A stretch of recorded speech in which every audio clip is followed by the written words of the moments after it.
सबसे पहले मेरा आप सभी को प्यार भरा प्रणाम। मैं मधु जोशी स्वागत करती हूँ आपका अपने YouTube चैनल मधु गढ़वाली 121 पे। तो आज की वीडियो में मैं आपको दुर्गा सप्तशती का 12वां और 13वां अध्याय सुनाऊंगी।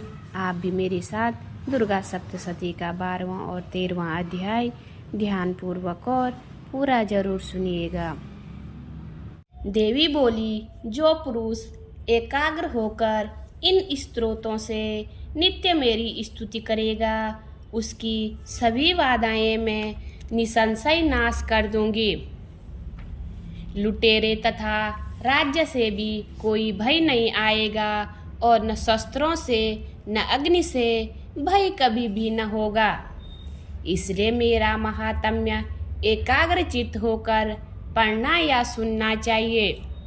मेरा चरित्र परम मंगलदायक है।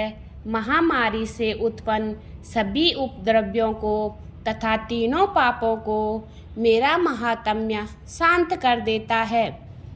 मेरे जिस मंदिर में मेरा यह महात्म्य पढ़ा जा रहा हो, उस स्थान का मैं कभी त्याग नहीं करती।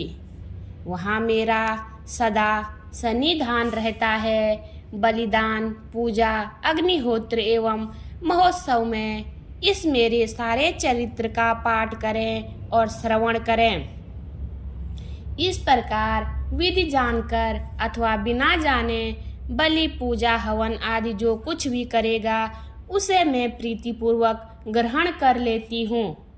शरद काल में मेरी वार्षिक महापूजा की जाती है। उस अवसर पर जो मेरे इस महात्म्य को भक्ति के साथ सुनेगा, उसकी सभी बाधाएं निवृत्त हो जाएंगी और वह धन, धान्य, पुत्र आदि से संयुक्त हो जाएगा।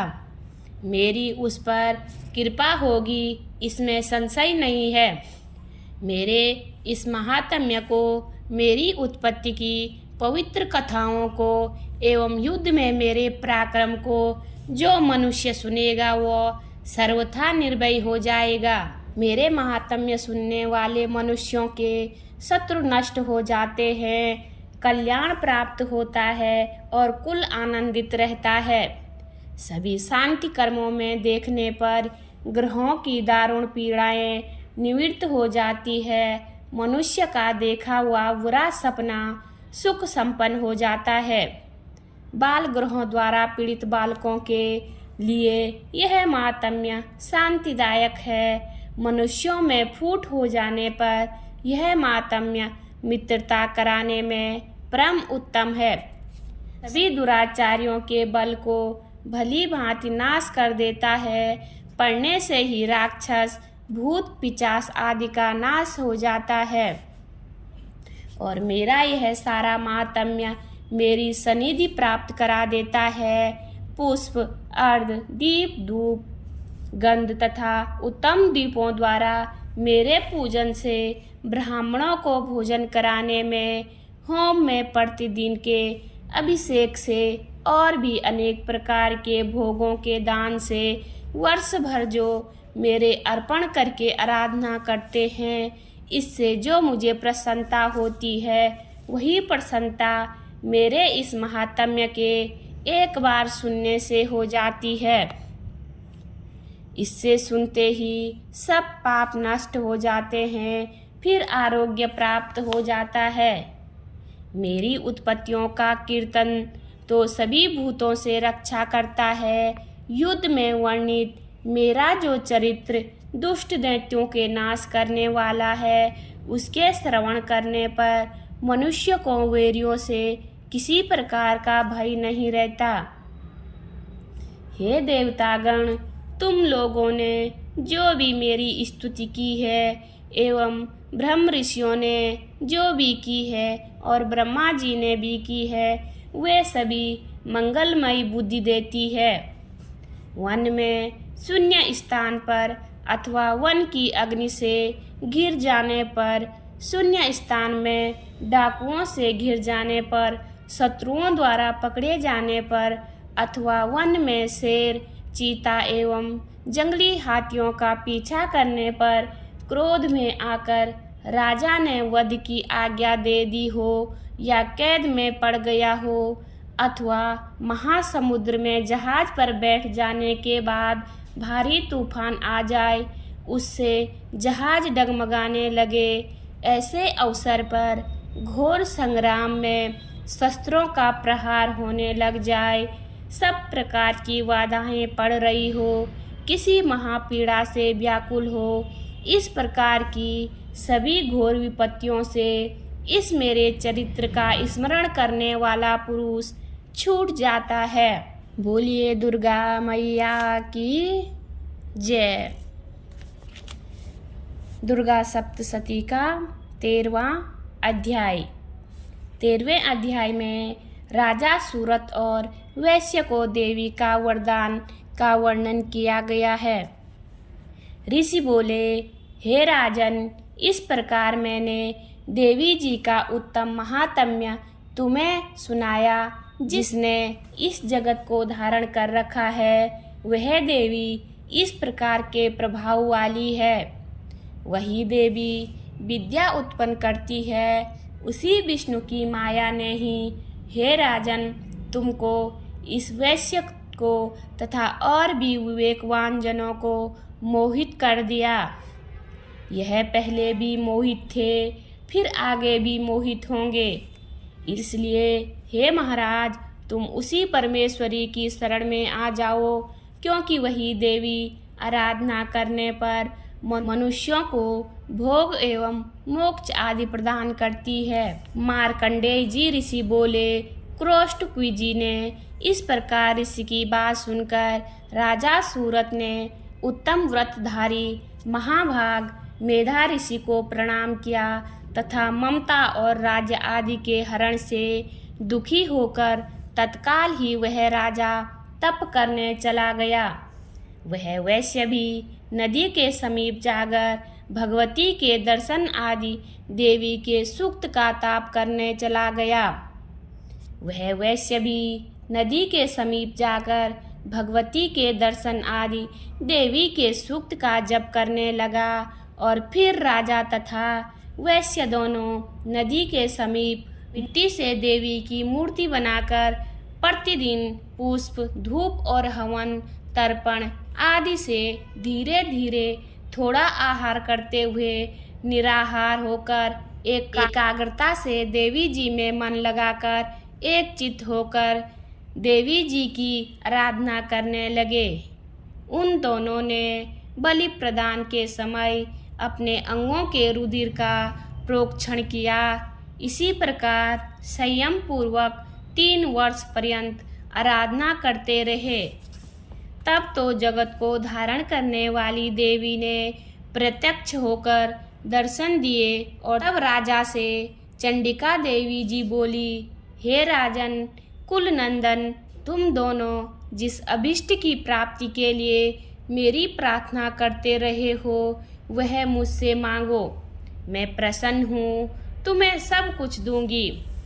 मार्कंडेय जी बोले, तब राजा ने तो दूसरे जन्म में अक्षय रहने वाला राज्य मांगा और इस जन्म में शत्रु सेना का बलपूर्वक नाश करके फिर अपने राज्य की प्राप्ति का वर मांगा। वैश्य का तो चित्त संसार से खिन्न हो चुका है, इसलिए उस बुद्धिमान ने उस ज्ञान का वर मांगा जिसके द्वारा संसार की अहता ममतात्मक आसक्ति नष्ट हो जाए। देवी बोली, हे राजन, थोड़े दिनों तक तुम अपना राज्य पालो, कठिनता के बिना ही अपने शत्रुओं का नाश करोगे, वहीं पर तुम्हारा राज्य स्थिर हो जाएगा। फिर देहांत होने पर सूर्यदेव के अंश द्वारा जन्म पाकर इस पृथ्वी पर आप सावर्णिक नाम के मनु होंगे। हे श्रेष्ठ वैश्य, तुमने जो उत्तम वर मांगा है मैं उस वर को देता हूँ। मोक्ष प्राप्ति के लिए तुम्हें उस ज्ञान की प्राप्ति होगी। मार्कंडेय जी बोले, इस प्रकार देवी जी ने उन्हें अभिलाषित वर दिए। फिर उन दोनों की भक्ति पूर्वक की हुई स्तुति से प्रसन्न होकर देवी तत्काल ही अंतर्ध्यान हो गई। इस प्रकार वह क्षत्रिय श्रेष्ठ सूरत देवी से वर पाकर फिर सूर्य से उत्पन्न होकर सवर्णिक नामक मनु होगा। माता की इस स्तुति का पाठ सभी प्रकार के दुख कष्ट एवं भय का नाश करने वाला तथा रिद्धि सिद्धि और मोक्ष प्रदायक है। बोलिए दुर्गा मैया की जय। श्री दुर्गा जी की आरती।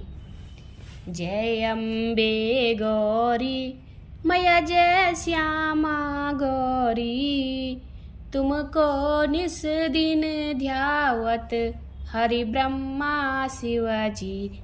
ओम जय अम्बे गौरी।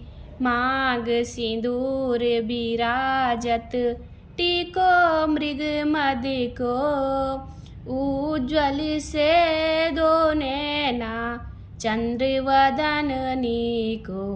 ओम जय अम्बे गौरी।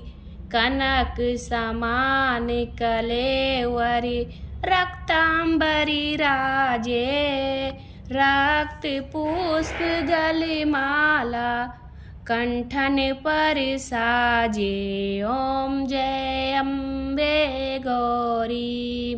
के हरि वाहन राजत खड़क खपर धारी, मैया खड़क खपर धारी। सुर नर मुनि जन सेवक तिनके दुख हारी। ओम जय अम्बे गौरी।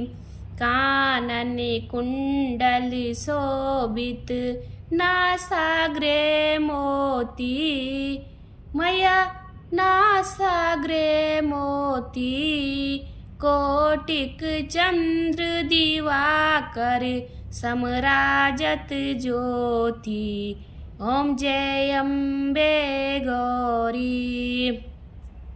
शुंभु निशुंभ विदारे महिषासुर घाती, मैया महिषासुर घाती।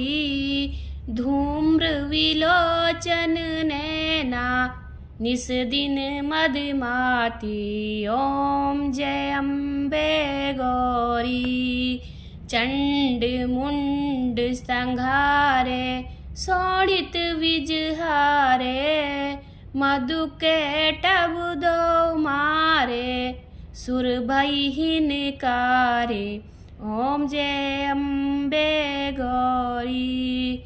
ब्रह्माणी रुद्राणी तुम कमला रानी, माया तुम कमला रानी। आगम निगम बखानी तुम शिव पट रानी। ओम जय अम्बे गौरी।